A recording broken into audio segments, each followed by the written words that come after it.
People live in poverty.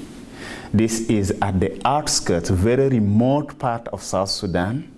And their life has been difficult because of, we are very far from the capital city. And we have been affected by the issue of the Lord's Resistance Army, the LRA, that actually displaced half my diocese. And that has been a terrible thing for the people and for us, and especially that was the year the diocese was being launched. It has been very difficult. We have been affected by the effects of war, but because we were very far, it was only that there was no development. Things stand still, and the people live in very poor life. I can say that below $1 per day. The ministry of the church is, for us, have always stand on the three-legged stool: evangelism, health, and education. And there are so many other things. When this diocese was being created, I was afraid even to go in there because there was barely nothing. But what I did was that I went there for the first few months, studied the situation, and called the key people within the community, called the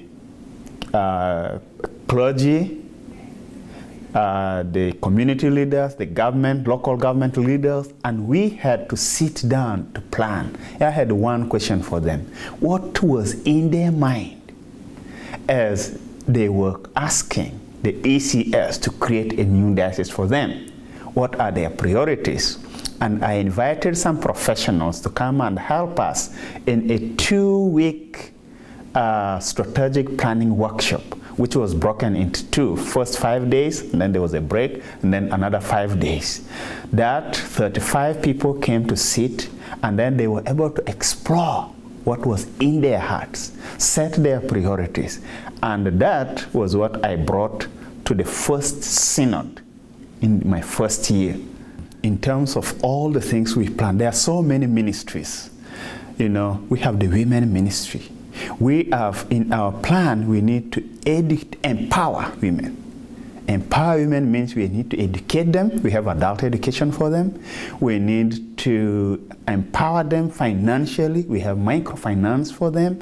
And for youth, we have opened what we call quality school. When we were planning, the issue of women dying in childbirth was much. And in the neighborhood, 5 women died just in the diocesan vicinity. And we said, what can we do? We need to train women whom we call traditional birth attendants, TBA.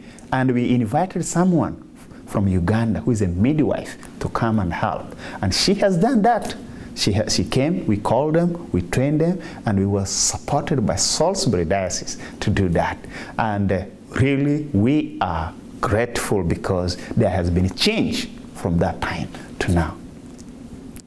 And we have so many youth in the church, and they are desperate. Most of them are desperate because they know nothing else about what they have seen in their environment. And what they've seen in their environment, the vocabulary is about violence always, displacement, because we have many people who have been displaced by the issue of the LRA. We have people who live in very poor, situations in life because, they can't go on. And this is what that have. The situation with the youth is that we want to keep our churches vibrant, we want to include them, we want to hear them, and we want to guide them so that they are prepared to be the leaders of tomorrow. We need to build this nation because we are beginning from scratch. As I've said in Nzara, I started under a mango tree. I had a laptop with me, but I said my office was under a mango tree, literally under a mango tree. I had a generator to run my printer, and we just do it under a mango tree. That is how. But we are moving a little bit. But the role of the church is very, very important. I am also I've been the chair of the Ecumenical Council for our state, Western Equatorial State. and we look at our nation, we have big challenges. What I see is that there are so many things that are going wrong with our nation. There are things which are not picked right. And we ask the question, why is it happening like that? And the answer to that is because all across society, from the top leaders, even to those people in the villages, have been traumatized in one way or the other. They have been traumatized by the experience of war, by what they have seen, by what they have heard. And for us as a church, our role is to give hope to the people, to give hope to them so that they can begin a new life.